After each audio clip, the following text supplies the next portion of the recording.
Hamınıza salam dostlar. Bu ikisine Sen o bakın. dediklerini hamısını paylaştım. Dayandırmamıştım onda. Mesela. Ben demişler dayandır onu dayandırmamıştım. Video paylaşalım.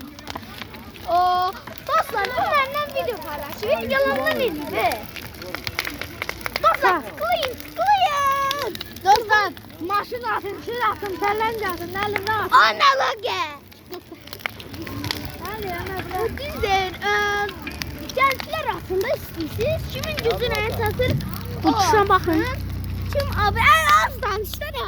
Alın bakın bunu size. Bakın bu yüzümden gözümden nur akıyor sıfatından.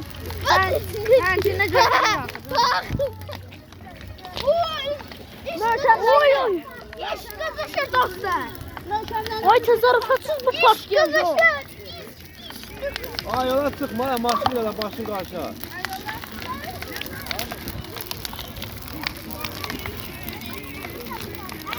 Ay da düz olmuş.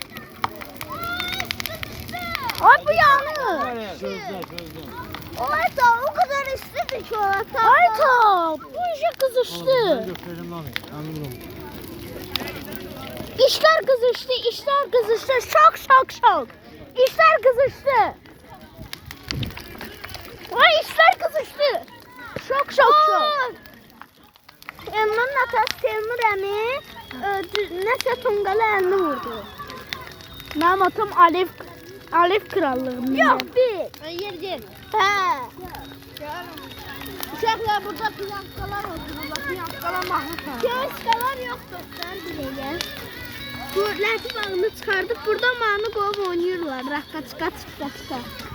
Biz də burada tonqal çəkirik. Məncə ölümə gedir.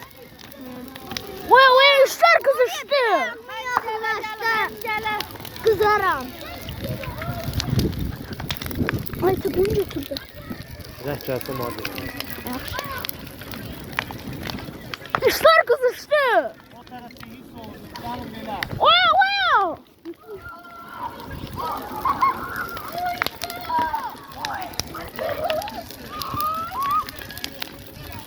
Aya Ferəcəm. Bu Ferə gelir də belə. Bu nədir? Wow. Ne yani? Ben şöyle babam. Tahtalar yeneşti. Ay ta işler kızıştı. Orada da korkuram.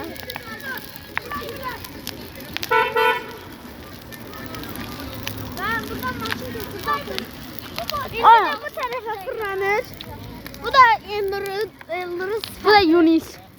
Hə. İkimiz de kanalına abone ol ve like atmayı unutmayın. Elnur'u kesmeliyiz. Aynatı. Taysan. Hep sesi söyleyeyim. Aynatları bak. Ama ta'ala. Alem legenda.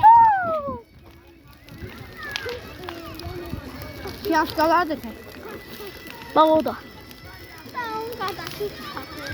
Buradan yaxşı görünmür ama odur. Ay yoldan çəkin. Baxın bu da qardaşım. Yeni bir Ay latıqamama kesmədi. Oy. Hey. İşler kızıştı hey. yani sizin de bayramınız mübarek olsun. Oruç tutanların da almış. Birazcık kesmeli kılayım. 70 abuneyim.